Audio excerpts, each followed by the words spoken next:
नमस्कार. आज 20 एप्रिल 2026 वार आहे सोमवार. लोकसत्ता आणि द हिंदू वृत्तपत्र विश्लेषणमध्ये आपलं स्वागत आहे. पाकिस्तानात पुन्हा चर्चा. ट्रम्प यांची घोषणा. होर्मुझ बंद करण्याच्या इराणच्या कृतीमुळे तणावात वाढ. त्यानंतर भारताचे जहाज होर्मुझ पार झालेलं आहे. भारतीय मालकीच्या एका तेलवाहू जहाजाने सुरक्षितपणे होर्मुझची सामुद्रधुनी ओलांडली असून ते लवकरच मुंबईला पोहोचेल. त्याचवेळी इराणच्या रिव्होल्युशनरी गार्ड्सने भारताच्या 2 जहाजांवर गोळीबार केला होता. त्यामुळे भारताने शनिवारी इराणच्या राजदूतांना समन्स बजावून त्यांच्याकडे कठोर शब्दांत निषेध नोंदवला होता. मग त्यामुळे एक जहाज आपलं स्टेट ऑफ होर्मुझ पार केलं आहे. ही आपल्यासाठी बेस्ट न्यूज आहे. त्यानंतर 17% आयात आपली घटलेली आहे. लास्ट मंथमध्ये मार्च 2026मध्ये तेलाची जी आयात आहे ती 17% घटलेली आहे. ही द हिंदूमध्ये आलेली बातमी लगेच मी कव्हर करून घेतली. त्यानंतर पहा, युद्धविरामापूर्वी लेबनॉनमध्ये 150 ठार झालेले आहेत.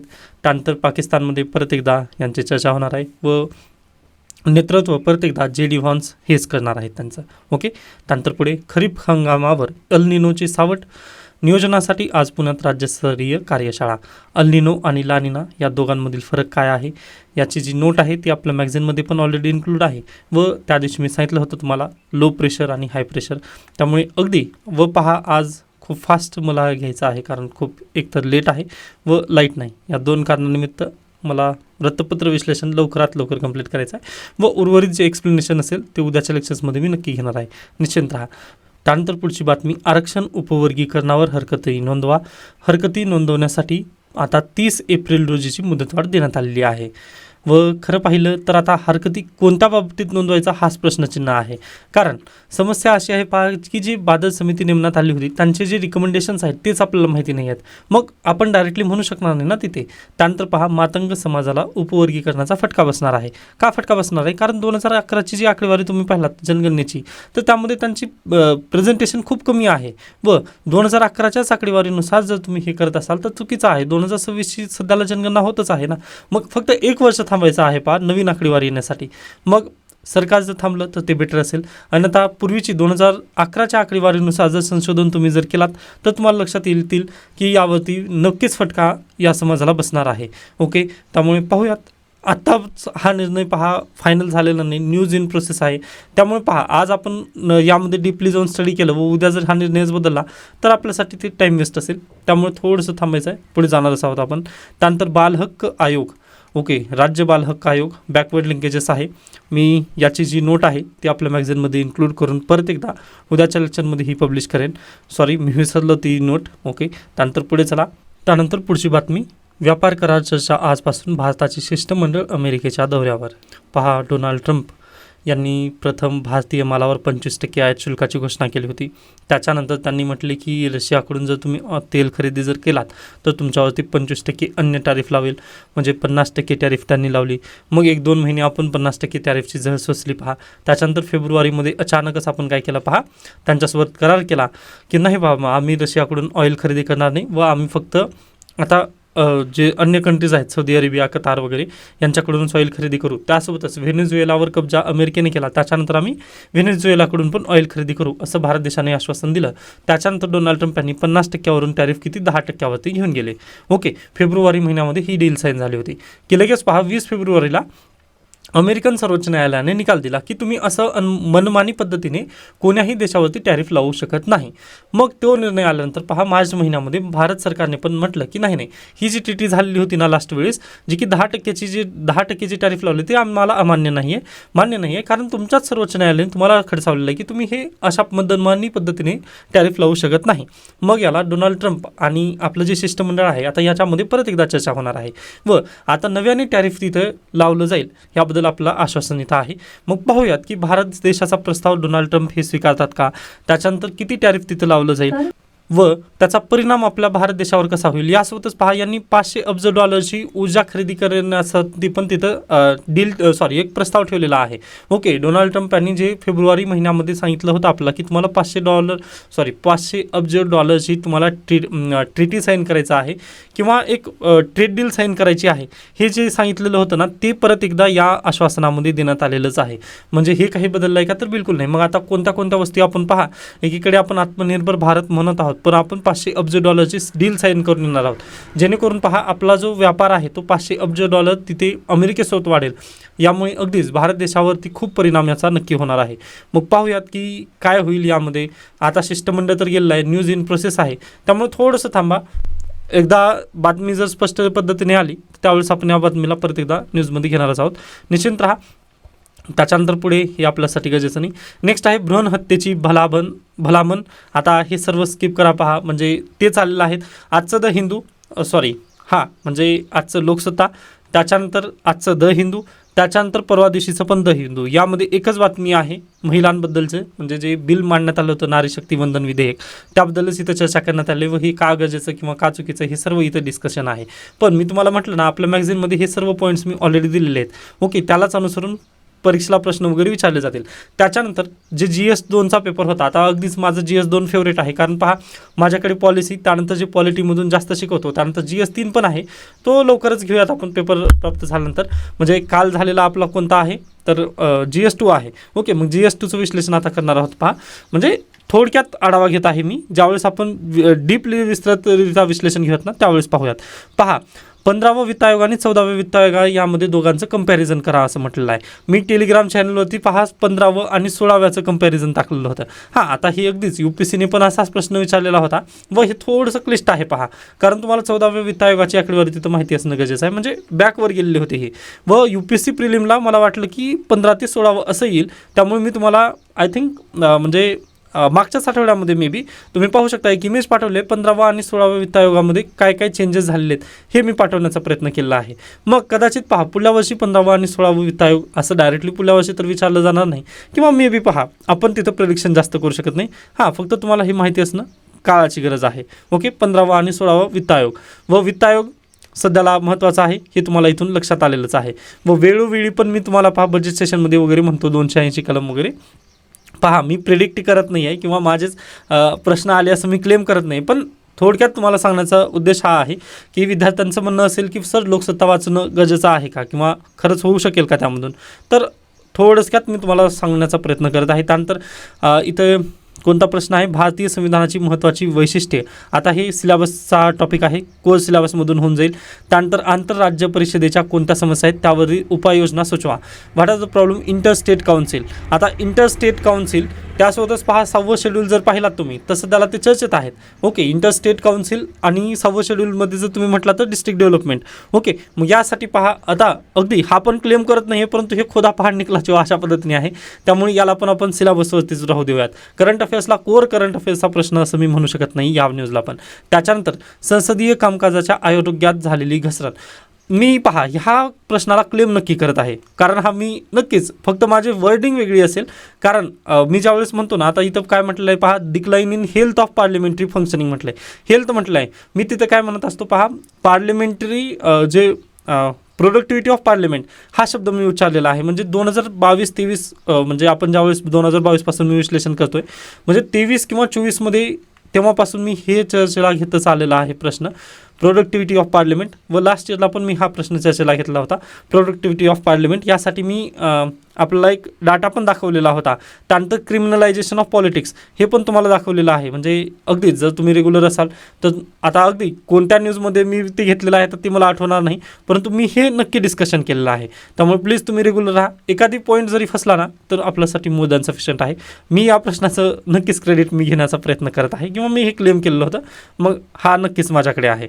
त्यानंतर भारतामध्ये चांगले प्रशासन म्हणजे सुशासन आणि पारदर्शकता सुनिश्चित करण्यासाठी कार्यकारी आणि न्यायपालिका यांची भूमिका स्पष्ट करा. थोडंसं सिलेबस सेंट्रिक आहे, पण तुम्हाला अवांतर वाचन थोडंसं नक्कीच इथं मदत करू शकेल. त्यानंतर संयुक्त राष्ट्रांच्या सुधारणेची गरज या संदर्भात राष्ट्रांचं समिट ऑफ फ्युचरचे चिकित्सक परीक्षण करा. आता 2024चं हे करंट अफेअर्स आहे. ओके, आता खूप जुनं झालेलं आहे, आता जे नवीन विद्यार्थी आपल्यासोबत जोडलेले आहेत त्यामुळे मी याला पण क्लेम करत नाही आहे पहा. ओके, त्यानंतर प्रधानमंत्री जन धन योजना 28 ऑगस्ट 2025 रोजी आपल्या परिवर्तनकारी अंमलबजावणीची 11 वर्ष पूर्ण केलेत. वंचित लोकसंख्येचा आर्थिक समावेश वाढवण्याची योजनेचे यशाचे परिणामकारक मूल्यांकन करा. आता करंट अफेअर्सचा हा थोडासा बेसिकली प्रश्न आहे व UPSCने पण याच्यावर प्रश्न विचारलेले आहेत, पण आता अगदीच याला पण क्लेम केलं तर म्हणजे आपण योग्य होणार नाही आहे, ते म्हणजे न्याय दिल्यासारखं नाही होणार, त्यामुळे मी याला पण सोडून देत आहे. व पहा अगदीच हा पण करंट अफेअर्समधला प्रश्न आहे, पण जे रेग्युलर विद्यार्थी राहत आहेत त्यांना अगदी योजना जर म्हटला तुम्ही, किंवा माझं आता मी मॅगझिन डाउनलोड केलेलं नाही आहे कारण खूप कमी वेळामध्ये मला हे घ्यायचं आहे, जेवढी बॅटरी बॅकअप आहे लॅपटॉपमध्ये तेवढ्याबद्दल. ओके, पण ज्यावेळेस मी ह्याचं मूल्यांकन करण्याचा वगैरे प्रयत्न करेन का, किंवा जे डिटेल विश्लेषणमध्ये मी हे सर्व पॉईंट्स वगैरे सांगणार आहे परत एकदा, किंवा ह्या ज्या योजना आहेत या योजनांना मी कशा पद्धतीने टार्गेट करतो याबद्दल पण मी तुम्हाला नक्की सांगेन. ओके, थोडंसं फक्त आता प्रश्न कोणते कोणते आहेत ते तुम्ही नक्की पाहू शकता. त्यानंतर दारिद्र्य आणि उपासमार कमी करण्याचे उपाय सांगा. यस, मी तुम्हाला एक की सांगत असतो पहा दर दिवशी न्यूजपेपरमध्ये वगैरे बोलत असताना, की राजकारणी सगळे प्रॉब्लेम बोलतात, किंवा आपण पण ज्यावेळेस कट्ट्यावरती जाऊन बसून चर्चा वगैरे करतो त्यावेळेस सगळेजण प्रॉब्लेम बोलतात, पण सोल्युशन कोणीच देत नाही. सोल्युशन देण्यासाठीच तर IAS IPSची गरज असते आपल्या देशाला. ओके, मग मी तुम्हाला सोल्युशन बेस्ड बाते बोला असं दरवेळेस म्हटलेलं आहे, व इथं पण त्यांनी काय म्हटलं, सोल्युशन सांगा ना. प्रॉब्लेम माहिती आहेत, मला पण प्रॉब्लेम माहिती आहेत, पण सोल्युशन द्या. व पहा जून महिन्यापासून आपण आन्सर रायटिंग करणार आहोत, निश्चिंत राहा तुम्ही. व अगदी हे आता पहा विद्यार्थी काय करतील, उपाय सांगा म्हटल्यानंतर त्यांनी प्रॉब्लेमपासून सुरुवात करतात. मग ही चूक करायची नाही आहे. पहा दारिद्र्य आणि उपासमार कमी करण्याचे उपाय, तर उपायच लिहायला पाहिजे 10, म्हणजे खूप कमी शब्दांमध्ये 150 शब्दांमध्ये 10 मार्कासाठी हा प्रश्न आलेला आहे. 150 शब्द खूप कमी होतात. म्हणजे पहा ज्यावेळेस आपला कंटेंट जास्त असतं ना त्यावेळेस एकच प्रॉब्लेम येते आपल्यासमोर, तर ते कमी शब्दात कसं मांडायचं. ओके, तुम्ही लिहायला वगैरे जेव्हा चालू कराल ना त्यावेळेस मी सर्व पॉईंट सांगणार आहे, फक्त थोडक्यात विश्लेषण करण्याचा प्रयत्न केला त्या निमित्ताने.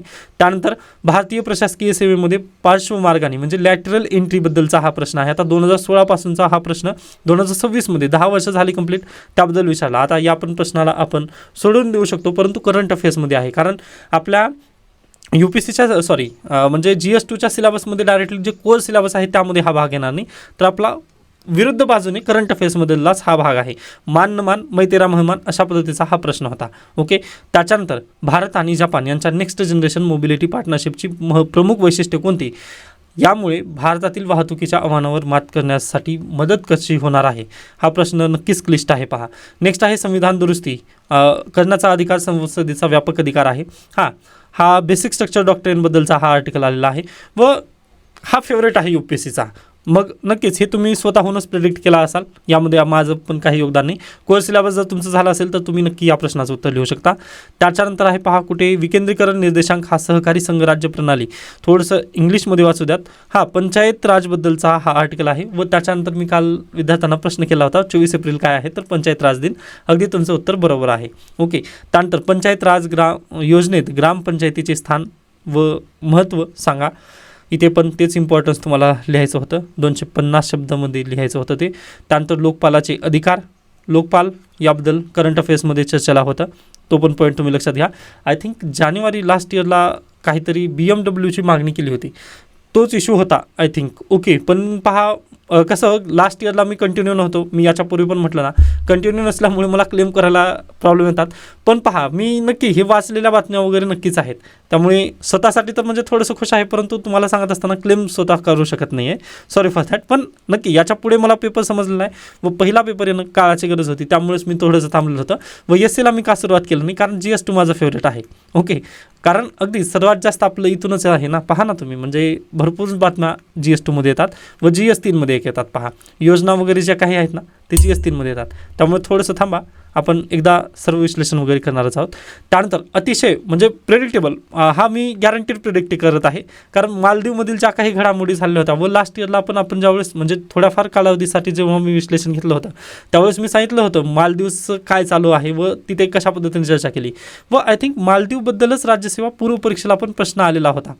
म्हणजे एकदा तुम्ही पाहू शकता तो प्रश्न आलेला का, म्हणजे त्यांच्या पार्टीचं नाव त्यांनी विचारलेलं होतं, त्यांची नॅशनल पार्टी कोणती आहे म्हणून. ओके, तर मी हा 100% स्वतः क्लेम करत आहे. त्यासाठी उपाययोजना सुचवा आणि त्या भारतासाठी हानिकारक ठरू शकतात काय.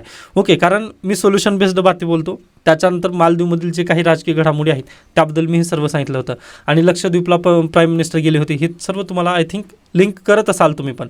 ओके, पण मी हे प्रेडिक्ट करत आहे, प्रेडिक्ट म्हणत नाही तर क्लेम करत आहे, सॉरी फॉर दॅट.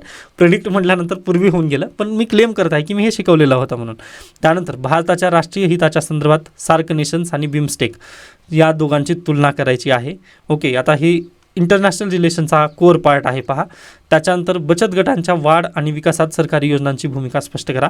याबद्दल मी क्षमस्व आहे, कारण मला नाही वाटलं की हा प्रश्न UPSC विचारेल किंवा राज्यसेवेला हा प्रश्न येऊ शकेल. हा खरंच मला वाटलं नव्हतं, कारण लास्ट वीकमध्येच याचं आर्टिकल आलेलं होतं व मला वाटलं होतं की हा पॉईंट कदाचित MPSC विचारणार नाही, कारण काँग्रेसच्या काळामधून ही स्कीम आलेली आहे असं म्हणत मी तुम्हाला पण थोडंसं पॉईंट कमीच दिलं आहे. हां, मी मॅगझिनमध्ये इन्क्लूड केलं आहे, पण स्पष्टीकरण याचं दिलं नव्हतं. मग अगदीच पहा, अशी जर बातमी वगैरे आली ना तर मी याला राज्यसेवेसाठी नक्कीच रिझर्व करेन, कारण UPSCची थिंकिंग थोडीशी वेगळी गेलेली आहे, पण MPSCची अद्याप समजली नव्हती मला, त्याबद्दल क्षमस्व आहे. मी नक्कीच अशा बातम्या जर आल्या थोडंसं पहा, म्हणजे राज्यसेवेला अशा पण बातम्या येऊ शकतात, याबद्दल मी नक्कीच माझी भूमिका पण इथं नक्की चेंज करणार आहे. मी याबद्दल माफी मागेन, कारण पहा मी आलेली होती न्यूज पण मी याला स्किप केलेलं होतं. ओके, का तर अगदी मला वाटलं की हे येणार नाही कारण काँग्रेसच्या काळात, पण मी मॅगझिनमध्ये इन्क्लूड केलेलं आहे.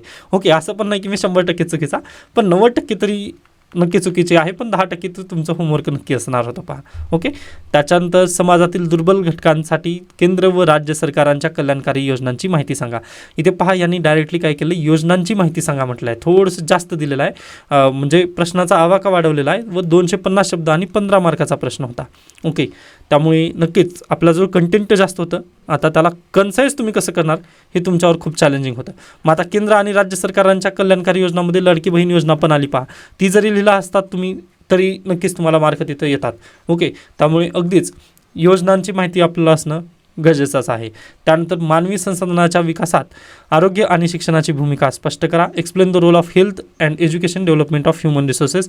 आता SDI निर्देशांक इथे आकडेवारी पण तुम्ही लिहू शकता. ओके, त्यानंतर ह्युमन डेव्हलपमेंटबद्दल, आता अगदी ह्युमन डेव्हलपमेंटबद्दल बोलायचं आय थिंक आपण घेतलेला आहे का अशा पद्धतीचा एखादी प्रश्न वगैरे, तर नक्कीच आय थिंक घेतला असेल, पण आता मला आठवत नाही आहे. ओके, म्हणजे मी तुम्हाला एक्सप्लेन केलं असेल नक्की.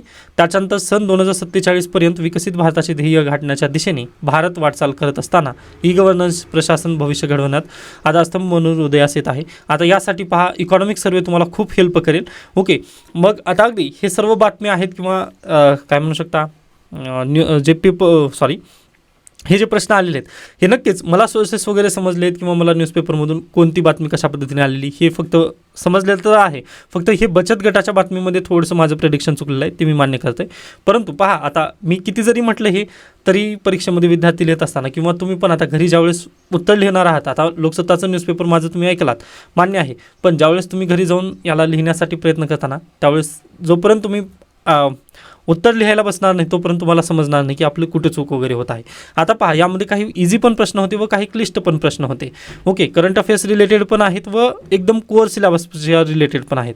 ओके, मग पहा, आता याची स्ट्रॅटेजी कशी असावी, तर तुम्ही जोपर्यंत तुम्ही मेन्सला चालू करणार नाही ना तोपर्यंत तुम्हाला ही समजणार नाही. ओके, त्यामुळे लिखाण तुम्ही प्लीज चालू करा. ओके, मी जूनपासून तुमच्यासोबत येणार आहे. मी जून महिन्यापासून ज्यावेळेस आलो ना त्यावेळेस आपण वाटल्यास काय करूयात, GS1 GS2 अशाच पद्धतीने आपण घेण्याचा प्रयत्न करूयात, म्हणजे त्यामध्ये करंट अफेअर्सचा तडका पण तिथं लावता येईल. कारण आता आज घडीला काय होत आहे पहा, मी हे सांगितलेलं असलं, आता 19वा प्रश्न पहा ना तुम्ही, हेल्थ आणि एज्युकेशन यामध्ये डेव्हलपमेंट ऑफ ह्युमन रिसोर्सेस म्हणजे मानवाचं डेव्हलपमेंट जर करायचं असेल तर हेल्थ आणि एज्युकेशनला आपण कसं टार्गेट केलं पाहिजे हे मी भरपूर वेळा नक्की सांगितलं असेल हेल्थ आणि एज्युकेशनबद्दल, कारण हे निबंधासाठी म्हणून मी भरपूर वेळेस घेतलेलं आहे. पण मी हेच घेतलेलं होतं का असं तुम्हाला किंवा तुम्ही पण लिहिलं नसल्यामुळे तुम्हाला सांगता येणार नाही की बा हेच पॉईंट आलेला होता म्हणून. ओके, मग यासाठी पहा, जोपर्यंत आपण लिहिणार नाही तोपर्यंत मी पण क्लेम करू शकणार नाही किंवा मी छाती पीटकर नाही सांगू शकणार की बाबा हे माझं झालेलं आहे म्हणून.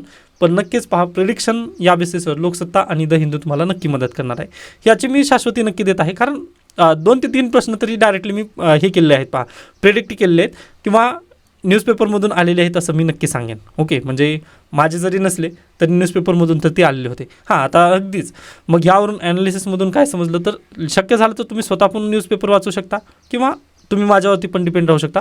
मी अगदीच एक बातमीचं विश्लेषण वगैरे करेन व सोल्युशन बेस्ड बाते हा पॉईंट तुम्ही नक्की याला तर मान्यता नक्कीच द्यावं लागेल, कारण मी याच्यापूर्वी पण म्हटलं आहे व MPSCने हे सिद्ध केलेलंच आहे. त्यासोबतच पहा, हे महत्त्व वगैरे सांगा अशा पद्धतीचे जे हे आहेत ते आपल्या मॅगझिनमध्ये मी ऑलरेडी पॉईंट्स इन्क्लूड केलेले आहेत. ओके, व अगदीच पहा, मी याला आणखीन एलॅबोरेटिव्ह पद्धतीने वगैरे करेन, कारण हा राज्यसेवेचा मुख्य परीक्षेचा पहिलाच पेपर आहे. ओके, त्यामुळे मला पण म्हणजे कोणत्या लेवल वगैरे UPSC जाऊ शकेल हे थोडंसं माहिती नव्हतं, पण आता नक्कीच मला पॉईंट समजले आहेत व अगदी पुढल्या वर्षीचं पेपर कसा असेल किंवा करंट अफेअर्स कशा पद्धतीने जाऊ शकेल हे आपल्याला समजलं. आता तसं तर म्हणता येणार नाही, परंतु पुढल्या वर्षी यावर्षीच आपल्याकडे ब्रिक्स परिषद आहे.